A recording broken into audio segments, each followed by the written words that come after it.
Live for Stroke Awareness Month.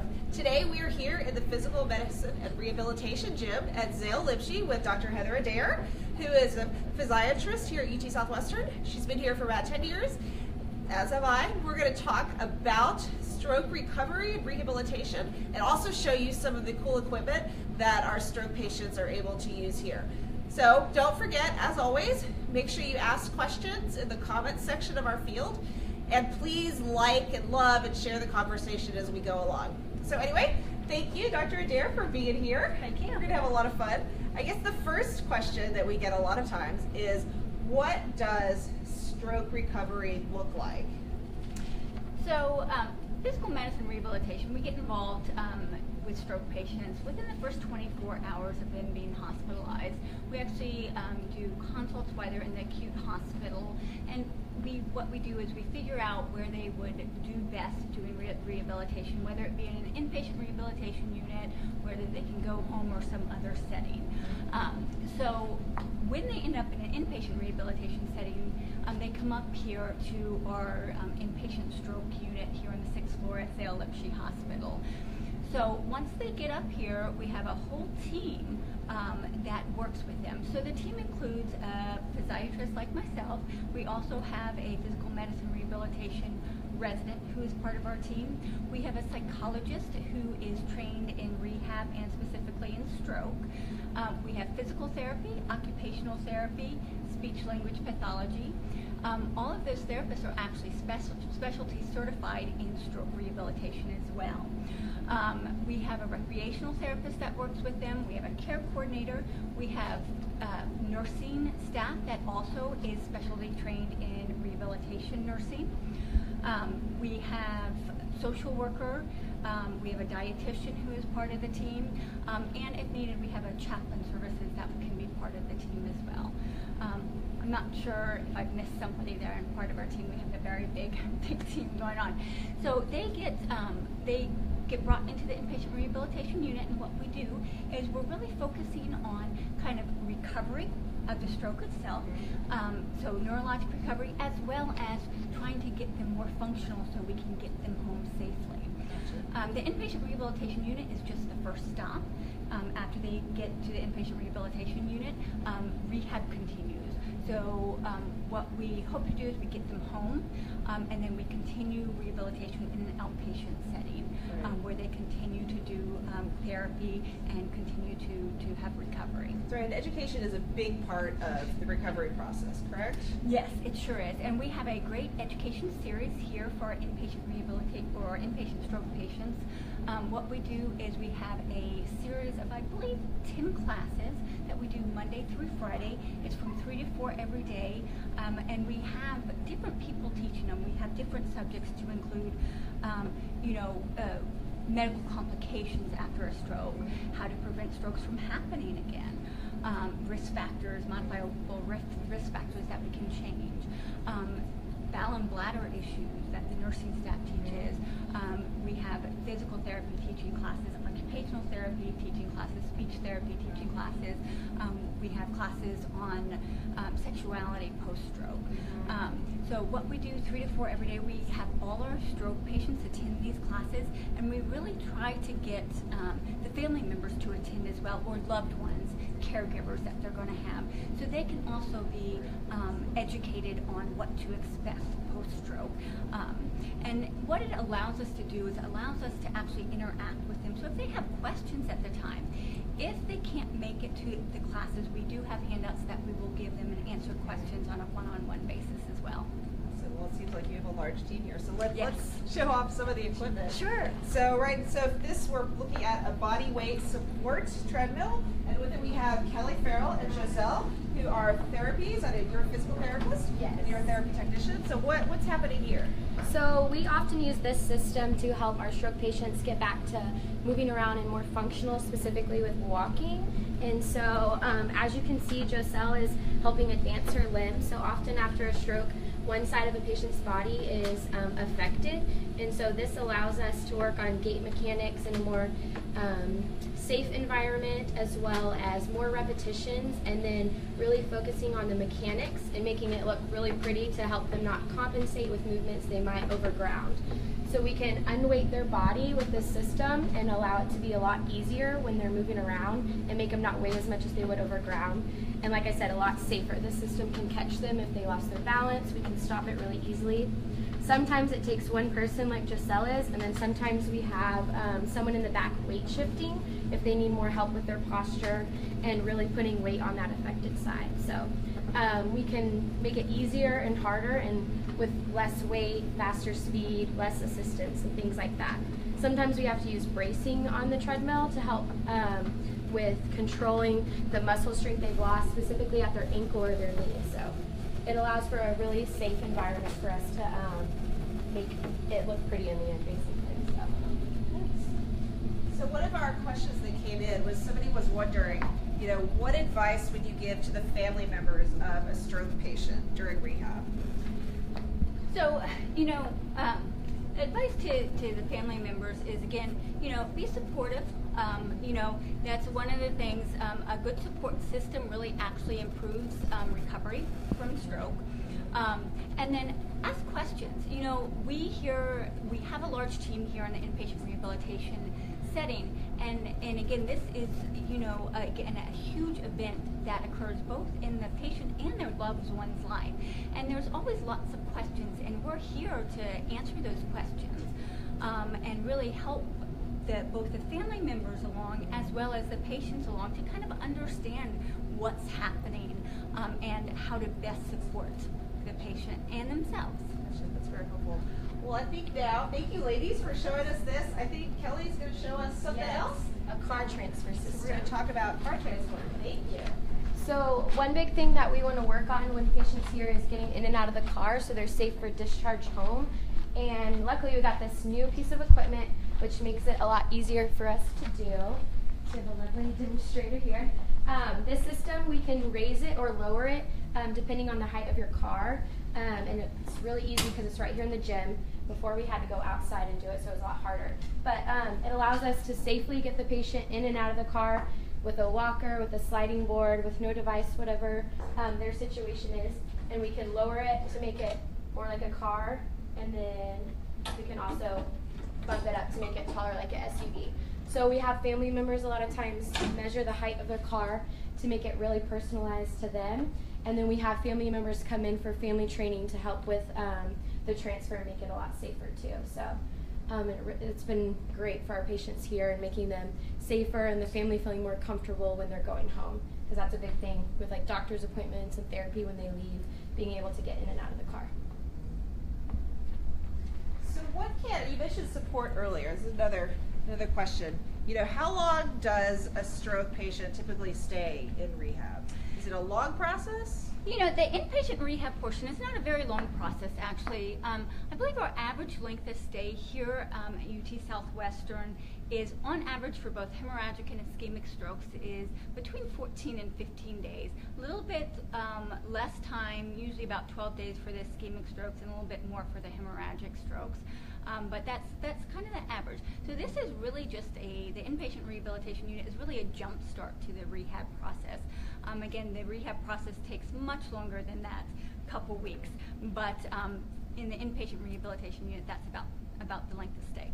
Awesome. Well, I know we have some more things to share that we're going to walk over. They have a kitchen here on this recovery unit, so we're going to go learn how we use some adaptive devices. Hi, ladies. Hi, how are you?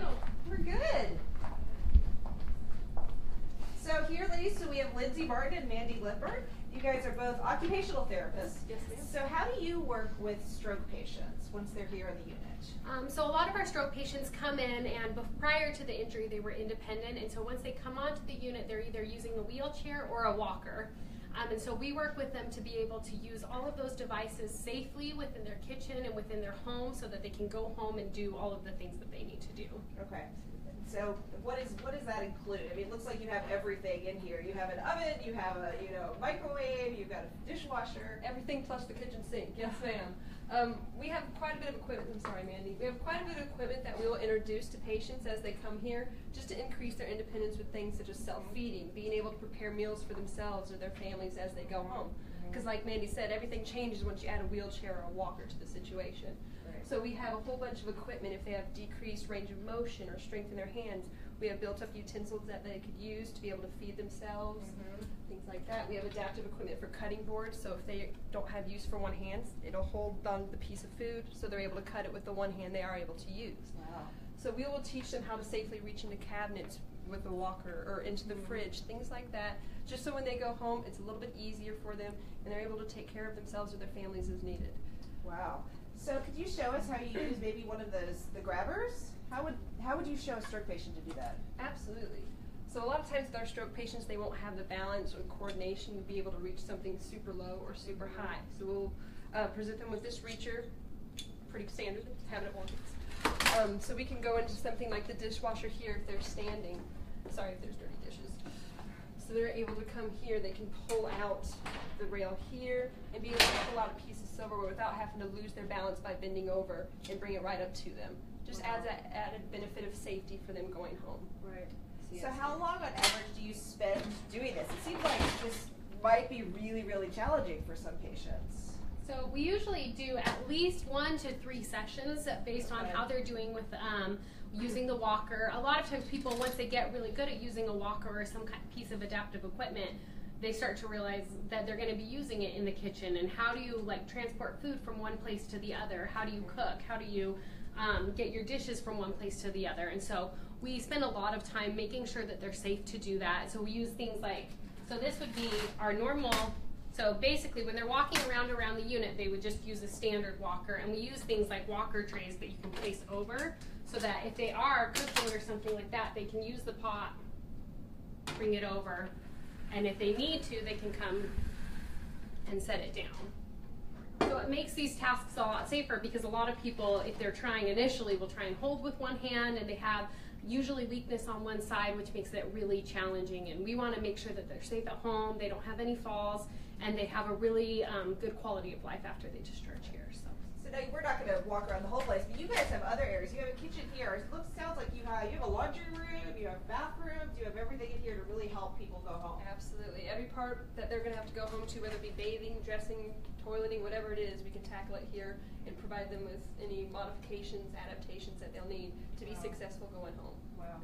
That brings up a good point, Dr. Adair, that somebody had asked beforehand. They were wondering, what does UT Southwestern offer that maybe another recovery unit wouldn't offer? I mean, what can patients get here that's special?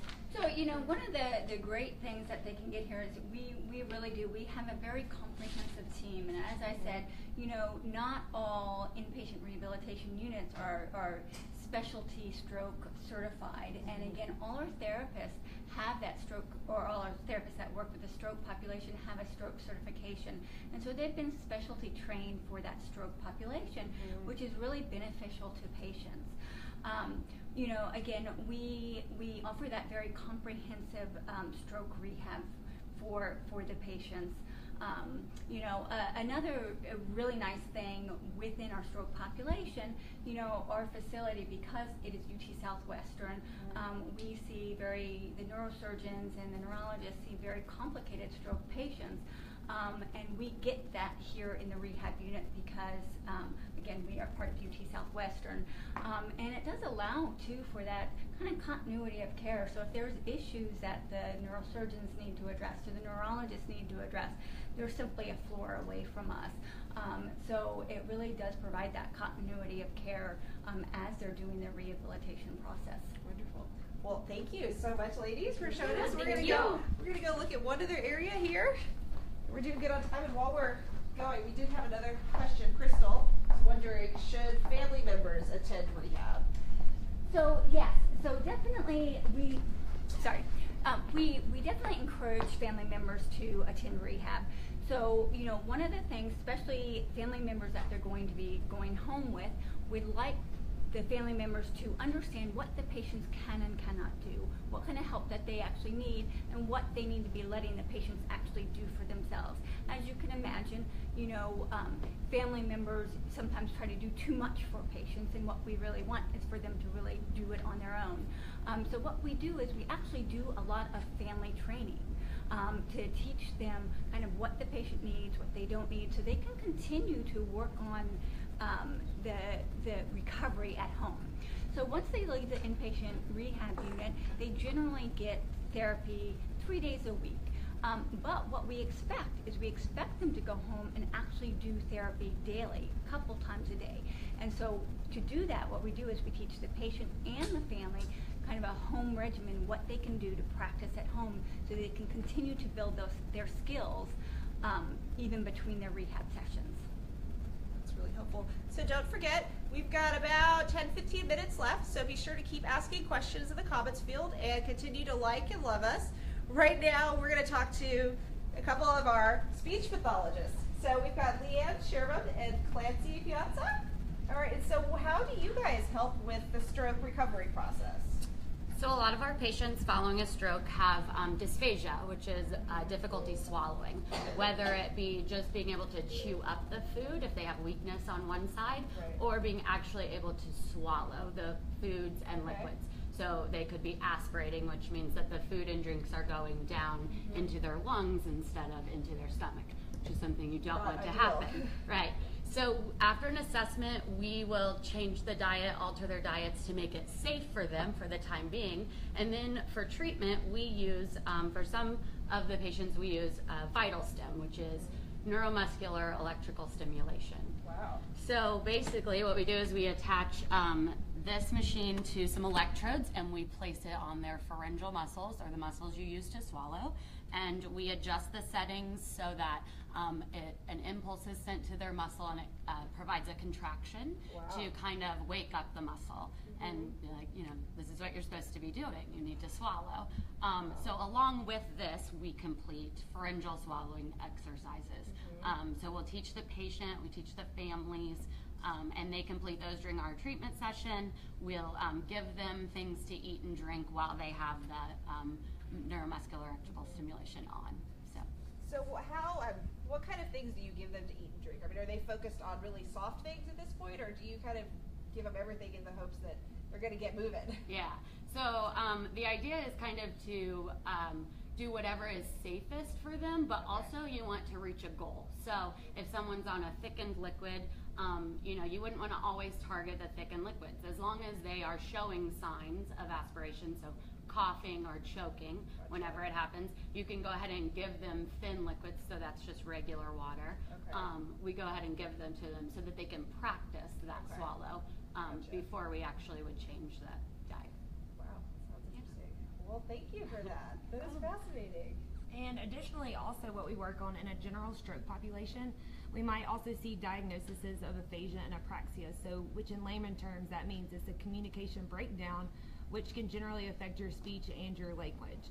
So someone that limits someone's ability to be able to express their basic needs and wants. So however, although they might not be able to say it verbally, they know exactly what they want to say. So in turn, what we'll do is we can use a speech generating device, which is used on an iPad. So there's multiple different applications depending on the complexity or the severity of the patient.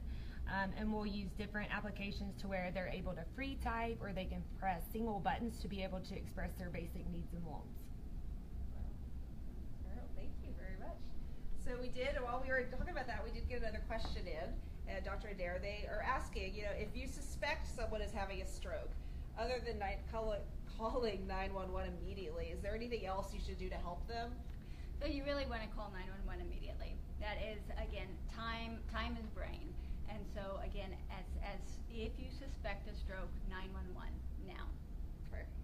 So call 911. That's the most important thing. All right. So what happens during a stroke? Can you explain a little bit about that? I mean, we've talked a lot about it this month, but maybe from your perspective, what's going on? Yeah, so what happens with a stroke is you have injury to the brain, okay? And there's different types of strokes. There's ischemic strokes versus hemorrhagic strokes. So in an ischemic stroke, what happens is the blood to the brain doesn't get there, and so you have lack of blood to the brain tissue, causing the tissue injury. With a hemorrhagic stroke, it's the opposite. So you bleed into the brain or around the brain, and then that causes the damage to the brain itself. So, and depending on kind of where the injury occurs is depending on what kind of deficits you're going to get with the stroke itself. Okay. And so during recovery, I mean, what are the main focuses of somebody's recovery? I imagine that it differs for each individual and that it can vary, but what are the primary ones you try to aim for? So we want, what we're trying to do is get actually neurologic recovery, okay, so neuroplasticity where we actually get the brain to start healing, as well as trying to get kind of functional recovery. So the two often go hand in hand, sometimes not. Again, sometimes functional recovery, we use compensatory methods to do that functional recovery. But again, right in the acute rehab is very important to try to get that neurologic recovery as well. And again, by doing things, repetition over and over again, attempting to, move a paretic side, that will help with that neurologic recovery. And again, why it's so important to actually do rehab, because we do actually see better outcomes when we have that, when we have people do rehab. So. Let's see. They touched on the same question. I know we touched on this a little bit earlier, but they're wondering about the length of rehab. Is it always months on end, or can it go on? Can it be a couple weeks? So yeah. So again, it's the average length of stay is again it's really here it's 14 to 15 days for all strokes. Again, a little bit less, usually 12 days for the ischemic stroke, a little bit longer for the hemorrhagic stroke. For the inpatient rehab unit. And that's one of the big things that I always try to let patients and families know, that again, the inpatient rehab setting is really that jump start to rehab. So after they leave here, they still have lots of time for that brain to recover, and they still have lots of work ahead of them. So this is we're just getting them in here, getting them so they can actually get home safely and continue their rehab process in a home environment. So, but the rehab process actually will go on for months and months and months on end. So again, typically, we see a lot of the neurologic recovery kind of in that first 3 to 6 months. And so again, very important to continue with rehab during that time frame. And again, we can see recovery after that. But again, that's really important to continue a very aggressive rehab program, just not in the inpatient setting. So. Well, you have a fan out there. They're saying, way to go, Dr. Adair and rehab team. So, yay! But that brings up another point that you were talking about. Like, once somebody goes home, obviously the rehab continues. I mean, could they do, it seems like some of the things that we demonstrated today are things that they could continue to do at home and work on. Are there other things that they could do at home? Yes, so again, they definitely do. We really encourage, this is part of the rehab program, part of our inpatient rehab program is to teach them how to continue to do rehab at home with either themselves or with their loved ones. Because again, it's so important for them to continue to really work on things. And again, the more you do it, the better outcome you're going to have. And so again, that's part of what we do here, is not only kind of from that functional standpoint, hey, make sure you're safe, but also from that recovery standpoint that they continue to work. So what we do, again, we teach we have programs that we will give them. The therapist will actually teach them each their specialties. So, physical therapy will teach, if they can't walk by themselves, but they're safe to walk with a family member, they'll actually practice walking with the family member. And so what can happen at home, that family member will say, okay, you make sure you get up and you walk them a few times a day. Mm-hmm. So we actually continue to have that practice between our therapy sessions. And we do that with everything. Arm exercises, if they have a paretic arm, we teach them how to do different arm exercises. I think we took them off the table, but if we have some hand movement, but we have decreased dexterity, decreased strength, we can teach them how to kind of manipulate small objects to really work on coordination and fine motor control. And we'll teach them all those things prior to them leaving the inpatient rehab unit. And again, that's something with the outpatient therapy as well. As they progress, the outpatient therapist will continue to work on home programs with them as well as what they're doing in their rehab sessions. That makes perfect sense. I know I had Here's another question from Melinda. She's wondering, what does it mean to be a comprehensive stroke center? Perhaps you could address that. So yes, so we are a comprehensive stroke center. We're again, Joint Commission has given us the comprehensive stroke designation here at UT Southwestern. And what it means again, it has, when we go through those kind of surveys, again, what they do these in-depth looks into how we deal with the stroke population. And make sure that we have everything kind of put in place that meets the standards of care for the comprehensive stroke hospital. So we've done that, and we also here in the rehab unit, there's a different type of certification that we do, which is CARF, which is the Commission of Accreditation for Rehab Facilities. And so it's specialty to kind of rehab facilities. And we here at UT Southwestern, our inpatient rehab unit is CARF accredited, and we're not only CARF accredited, we actually have a specialty in stroke for CARF accreditation.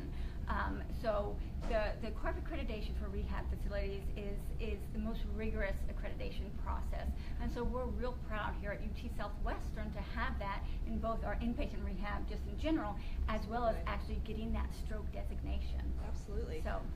Well, we're running low on time. We have time for one more question, and this was a Tim. Tim asked, he's gone through, let's say he's gone through rehab, he's completed it successfully. Will he still need to see a physical medicine